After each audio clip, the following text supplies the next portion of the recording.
And welcome to NJPAC Backstage Live. I'm your host, Latoya Shanelle, and we are here for our summer session, including the Sarah Vaughan International Jazz Competition. Today, my guest, who is the 2019 winner, I believe, the 2019 winner of the Sarah Vaughan International Jazz Vocal Competition is Samara Joy McClendon. So, Hi. welcome to the show today. Welcome. So first and foremost, I just want to start off in asking, how are you? I'm doing pretty well. I've been out of school since March the 15th, so about 4 or 5 months or so, and I've been good. I mean, I'm hanging out with, besides, everything that's going on, lost a couple people, but I've been spending more time with family, learning how to cook, and, roller skating, that kind of thing. Oh my gosh. I mean, I my condolences to you and your family. I know you said you lost, some of your family members. How are you holding up at this time? Because this is truly a rough time for a lot of people. So how are you holding up with COVID and civil unrest and some of everything that we're going through right now? It's definitely a testing of patience and a testing of faith on my part.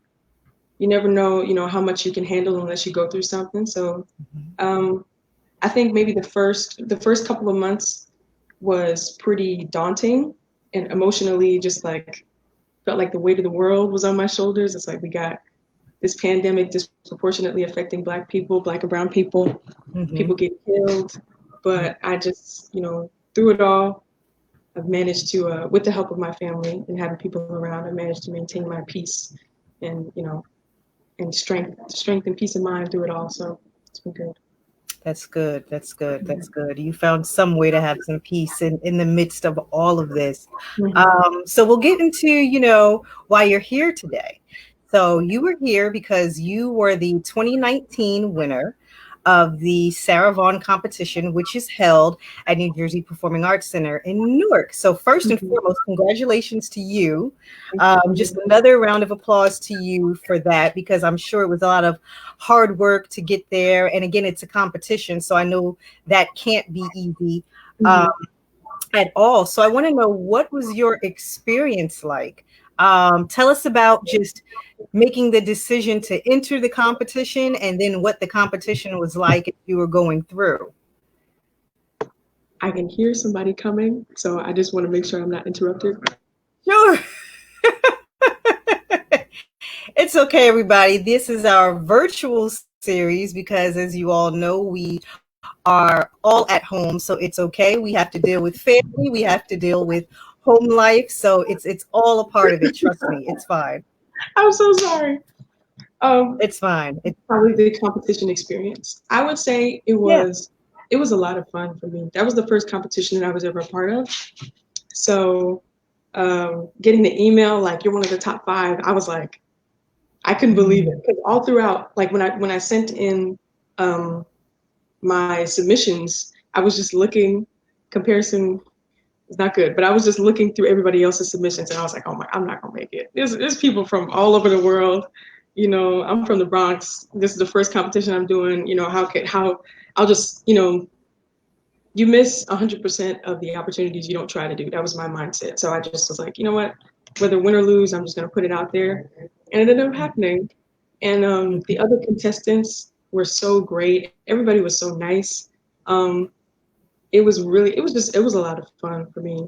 The musicians were awesome. Everybody backstage, it was an all around really great experience. Really? What made you join in the first place? What made you enter the competition in the first place? Yeah. Well, one of my teachers, the year before, I had missed the deadline. Like it was posted up all around my school, posters, telling everybody to apply. And I was just like, I'm not ready. This is 2018. Like, I'm not ready to do this. I don't think I can. And so I missed it. And he was like, what happened? He was on me like the whole year. So I was like, you know what? I'm gonna do it. And it's my vocal teacher as well was like, just try it out. So it was my professors that urged me to give it a try. And how long have you been singing? I would say since middle school. I used to be a part of a lot of musicals in middle school. My first kind of exposure to singing, though, is every Thanksgiving. Every Thanksgiving, every family gathering. My family, I have a family of singers. My aunt sang, my dad, who was just calling me because he needs my help with something, but my everybody on my dad's side, basically. Have you ever heard of Sunday's Best? Yes.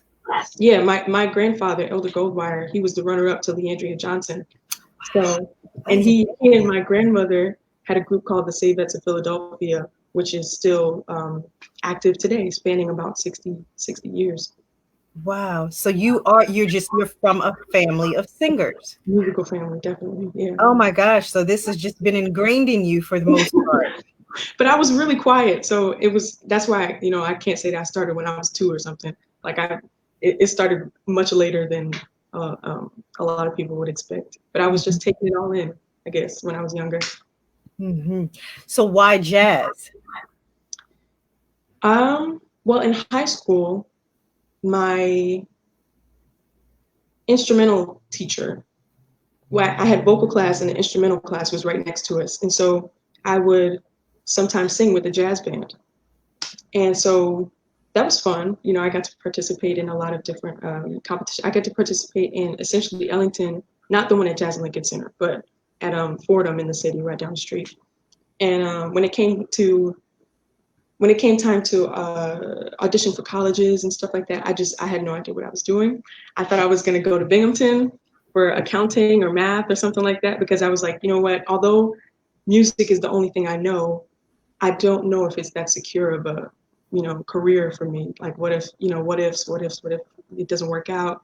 What if I'm not financially secure? But then I auditioned at Purchase, and I really liked the atmosphere. I really liked the community there. And so when it came time to choose between Binghamton and Purchase, I ended up gearing towards music. And I surrounded myself with a lot of classmates who love the music as well. And I didn't know about it. I didn't really know about it at all. I only knew about 2 standards when I got to college. So I was in for a rough time the first couple of years, but luckily I was kind of surrounded by people who had been at it for a long time, and they started showing me records, and then I started doing research on my own, and then I found my own love for it. So, yeah. So before then, originally, what was your original style of music that you would sing? I would mostly sing in church. So I would sing kind of contemporary gospel music. I would listen to a lot of old school stuff. My dad was Christian, or both my mom and dad are Christian, but growing up, my dad couldn't listen to any secular music, but my mom was all up in Studio 54 and all these different places. So, so I used to listen to a lot of old school, a lot of house music. Did a couple of gigs, singing backgrounds, doing R&B with some friends of my dad's.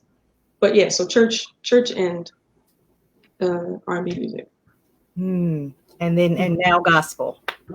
Then gospel, now jazz. Yeah. But I still volunteer at my church weekly, so that part of me I can't let go. Of course. It's part of your upbringing. Do you feel that music has a responsibility at this particular time in the climate that we are in? Most definitely. That's why Sam Cooke's Change Is Gonna Come has like lived through all of these years, even with him, passing at such a young age. And songs like that, songs of it seems like whenever, to me at least, it seems like whenever these problems come to light and these problems arise, artists and creatives, they start to also respond and reflect the times in their music. So I feel like it's only, it's just kind of what happens. That's the balance of things. So as an artist, if you could write any song at this time with everyone being home and with all that we are experiencing, what would it be about? If I could write a song about everything that I'm experiencing, I think, like I said before, it would mostly be about finding peace in these times, because it can be so easy to just respond with anger and respond with, and it's okay, it's obviously okay to be angry, but it's so quick to, that anger sometimes can eat people alive from the inside out. So finding peace, in the midst of troubled times, I think that's what I would write about. Mm-hmm, mm-hmm. And how have you found peace at this time? Whew. Having conversations with my parents. My church has these confessions that they do every day, for about 20 minutes, just everybody getting on YouTube Live or whatever, and just speaking positivity, speaking out in faith, listening to music, discovering new songs, learning about my history, through documentaries on Netflix and stuff. I recently saw I Am Not Your Negro, James Baldwin again, which just came out on Netflix. It's just those are the ways that I've been finding peace in these times. That's good. That's awesome. I mean, we all need that. We all need to find something that takes our mind off of what's going on outside of our doors. And for some of us who have, who have been uh, been affected by this personally, we need to find peace within our doors as well. So it's very important that we all find something to do to lead us, down that path of in peace. order for us to be effective at creating change, even though change is already coming about with peaceful protests and everything. Mm-hmm. How you gonna win when you ain't right within? Yes, yes, yes, yes. So on a lighter note, though, for most of us, and for those of us who are watching, we're not used to being on stage. We're not performers. So what is it like right before you are getting on stage and you're about to perform your piece? I'd be nervous. I can't even lie. I'd be nervous. And those last minute, I feel like maybe an hour before, I'm like, oh, okay, it's cool. It's cool. We're just going to go on stage. But about 5 minutes before, you start to worry about, am I going to fall? I don't want to, am I going to mess up? Am I going to do this? Am I going to do that? And then I just have to be like, look, you can do the best you can do right now. So that's exactly what we're going to do. And then, but the thing is so weird. Like 5 minutes before, I'm all nervous, and then when I get up there, I'm at peace, and I'm really comfortable, and I'm looking around at people, which I don't really do when I'm talking. So it's very interesting. That's awesome. You're at peace on stage. That's good. That's really, really good. A true artist. So what song did you sing for the competition? Let's see. We started out with two.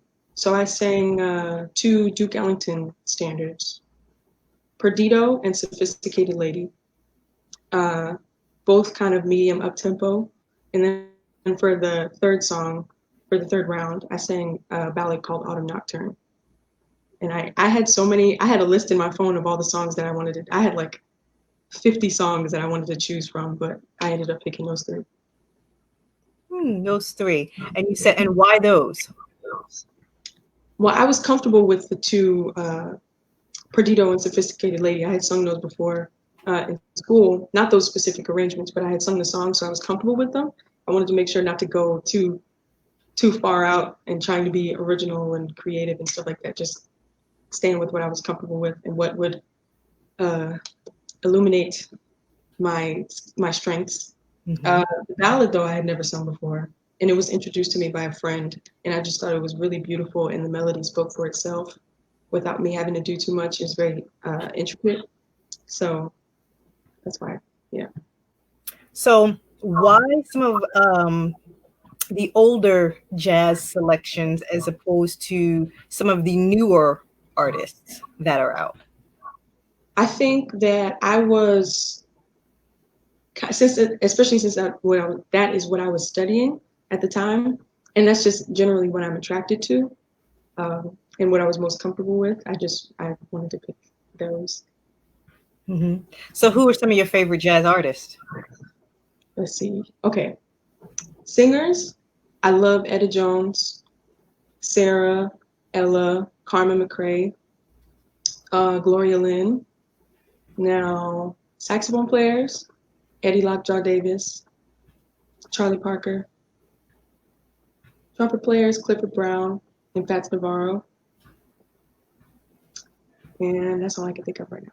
But do your peers know a lot of these artists? I'm listening to the list that you just named, and in my age group, you know, I know a lot of the artists that you're speaking of, but do your peers know a lot of the music that you listen to and a lot of the music that you sing? my school peers, yes, they're like the ones that introduced me to these artists. But I would say outside of my major, no, no. Which is it can be kind of weird sometimes, but you know, we can offer each other new music to listen to. Mm-hmm. Mm-hmm. And so with the new music that you're listening to, who are some of your favorite artists outside of jazz? Oh gosh, I haven't. Oh my goodness, I'm probably gonna sound really old, but I really love Kashif. Hmm. I love.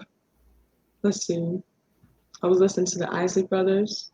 Mm-hmm. I like Snow Allegra, newer. Mm-hmm. I like her voice. Um, I like Brandy, Luther Vandross. We watched his concerts like on repeat. Yeah, And do you sing some of the songs as you're watching them? yeah, yeah. I've always wondered because I've always wanted to be a singer. I've always wished that I could be a singer, and clearly I'm My grandma used to say everybody can sing. Everybody yeah, can. no, it's not a strong suit of mine. It's actually not a medium suit. It's not any suit of mine at all, to be honest with you. But I always wished that it was. And so I always wonder when you're watching these performances, do you sing along with them all the time? Are you constantly singing in the shower? What is that like? Well, when looking along, like watching along with those concerts and stuff, I definitely like harmonize and try to sing with them and get those little inflections because I can say that while I was like quiet when I was younger, I was definitely listening. Like I would listen to people like Kim Burrell and try to copy her, you know, when nobody was looking, and try to copy her riffs and her inflections and stuff like that. So I love doing that. I love listening to different singers and kind of, you know, taking different things and kind of melding it with my own sound. Mm-hmm. But recently, I be having gospel music on while I'm in the bathroom, in the shower, you know, doing hair and stuff like that. I just have it blasting. Okay. What's one of your favorite songs to sing right now? mm, comfortable. Whoa, are we talking jazz or outside? Both? Both, yes. Okay. Jazz, It's All in the Mind by Sarah Vaughan. Hmm. And uh, and secular or contemporary, I guess, is a song called "Comfortable" by her. Hmm. Because I saw that movie, The Photograph, Mhm. and that was what was playing when the credits were rolling. I really like it. Nice, Yeah. nice, nice. So a little bit of old world, if you will. Mhm. It's, you know, Sarah Vaughan here and her here. So that's Mhm. really an eclectic mix of interest in music. Yeah, try to keep it interesting. It is. That is extremely interesting. So let us know, what have you been doing since the competition last year? Well, I did have a couple of things lined up for the summer that obviously got canceled, but Yes. I was like preparing for Newport, Caramore, which is a festival that takes place in Katona. Mhm. Um, yeah, I was ever since the competition. I felt the pressure at first to kind of uh, market myself and brand and reach out to everybody, but I just I was like, you know what, and the people will come, not necessarily saying that. Hold on, let me start over. See, That's but okay. I think the competition, I've not much changed. Like I was still gigging and stuff, and the gigs were kind of picking up like at Dizzy's and in the Village with Smalls and stuff before the competition. So I kind of was doing the same. Nothing really changed. I didn't get new opportunities. I just kind of got the title added. Mm-hmm. But I got to meet a lot of people, and so opportunities will come from that. But And has that helped? Has the new title, I mean, being the winner of the Sarah Vaughan yeah, Jazz Vocal Competition, has that yeah, helped? it is forever attached to my name. As soon as people hear, they're like, "Oh, so you were singer, okay." Okay. Which is Okay. great, great. That's awesome. That's awesome. Any advice to any of the upcoming competitors or those who are looking to apply to the Sarah Vaughan competition for this year? Because this year, the Sarah Vaughan competition, I want to make sure I have the date correct. So this year, the Sarah Vaughan competition is November 22nd. So for those who want to apply, and they can apply beginning, apply by September 8th for the November 22nd competition at NJPAC, and it's going to be in Prudential Hall. What advice would you have for those who are either thinking of applying, like you said you weren't ready back in 2018, and then you did it for 2019, and now you're the winner. You didn't think you could even compete, and now you're the winner. Dreams do come true. What advice would you have for them? To anyone who is hesitant, just do it. And to anyone who has already applied, you don't be scared, don't be nervous. It's really and be nice. Nobody was mean, but I kind of expected that. I kind of expected people to be like, "Oh, you're my competitor. Don't talk to me. I'm trying to beat you." But just be nice, be yourself. Um, be prepared. There are only 2 or 3 rehearsals, so it would help if you worked out those songs in advance to make sure that you were comfortable with them. Um, be friends with some musicians. Introduce yourself, even if it's outdoors and 6 feet apart. Don't be afraid to work out these songs. Don't be afraid to ask for help. Mm-hmm. Mm-hmm. That's pretty good advice. Thank That you. is that's pretty good advice. So, will you be around for the competition this year? I mean, even if it's just to view, if you can. They actually asked me to sing a song, so I'll be there. I'll Okay. be in the house. Okay, awesome. That is awesome. That's awesome. So, let us know a little bit about how we can find your music. Are you on any of the platforms for anybody who wants to hear your voice? So, everyone is watching this interview and they're saying, "Okay, she's the winner." How can we find her? I mean, for anything that you've sung in the past year or so since the competition, how can we find you and listen to your beautiful voice? Well, I'm in the process of recording. Um, That's good. recording a couple standards. But for now, you can go to my website, samarajoy.com, and look at some of the videos that I've put up. Most of the things that I've sung are on YouTube. So if you just look up my name, Samara Joy Jazz or something like that, then it'll come up. But the best way is to go on my website and look at the videos that I posted up there. Okay, and that's samarajoy.com. Yeah, samarajoy.com. Okay. You keep saying standards. For those Yeah. of us that are watching that are not familiar with terms in music, what are standards? Standards are are songs from the a Great American Songbook, excuse me. Usually used in Broadway plays and older movies, and then they were adopted by jazz musicians and turned into standards. Hmm. Okay. Do you do any writing? I'm working on it. I'll say that. I had a class my junior year for arranging, so I got the chance to arrange some big band charts and uh, stuff like that. So I can say that I'm arranging, but I'm working on my own compositions. Okay. Okay. What's your favorite part to do? Is it just the singing? Are you finding a love for writing and arranging now? What's your favorite part?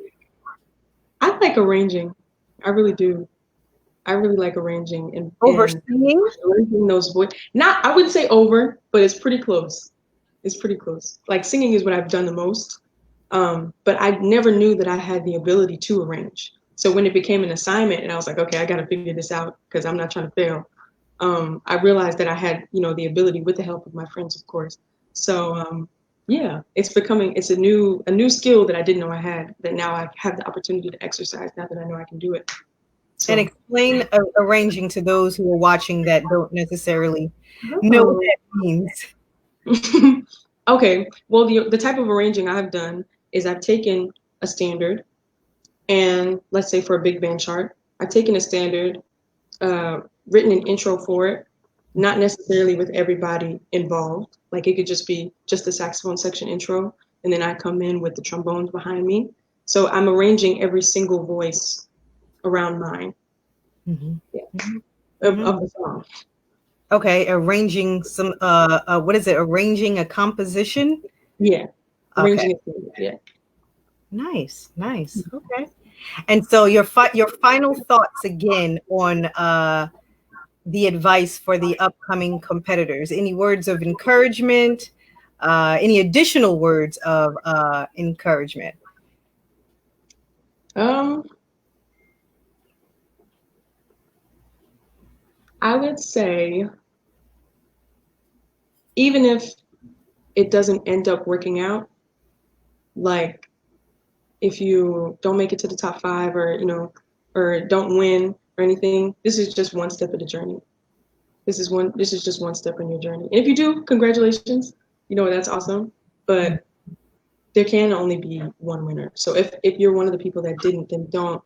It's just a stepping point. It's just a stepping stone, and it can add to your experience.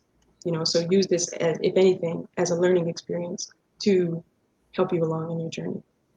Nice. That is very nice. That is very nice. So one more question before we're done for tonight.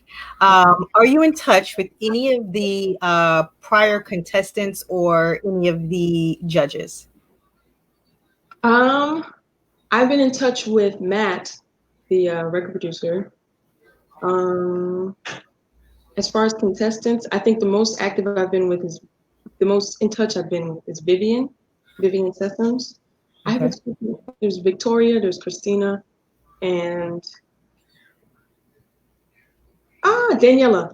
Daniela. I haven't spoken to them in a while, but I've seen some of their posts, on Instagram and stuff like that. But I think Vivian is the most I've kept in touch with, and everybody, we're all very supportive of each other, which is kind of cool because I only knew them for 3 days. So everybody, everybody's really nice. And that's good because it's a competition and it's in music. So the fact that you have forged these friendships and stayed in touch, that's a really good thing because unfortunately the music business doesn't get that kind of reputation. But that's awesome that even in a competition that you all were able to do that. So that is really really good. My all the Mhm. best to you and your Thank you. career and all that you have going on next. For everybody who is watching tonight, if you would like to be a part of the competition, we have been posting the website on the page here. It's the sarahvaughncompetition.com. Please make sure you enter by September 8th. Again, apply at sarahvaughncompetition.com by September 8th. And the competition, I believe, is November 22nd at New Jersey Performing Arts Center in downtown Newark, and it will be in the Prudential Hall Theater. Samara, thank you Yes. so much for doing the interview today, sharing some Thank of you. your wisdom as the competition winner for the last year, giving a bit of advice to the competitors that are going to be coming up. Uh, Mhm. this year for 2020. Absolutely amazing. And what's your social media handles again so everyone can hear you sing? Website samarajoy.com, Instagram Samara Joy Official, Facebook Samara Joy McClendon. All I'm right. working on Twitter. I don't know. I don't know, but All right. We'll make sure to find you and we'll make sure to listen to your beautiful voice. Thank you again for tonight's interview.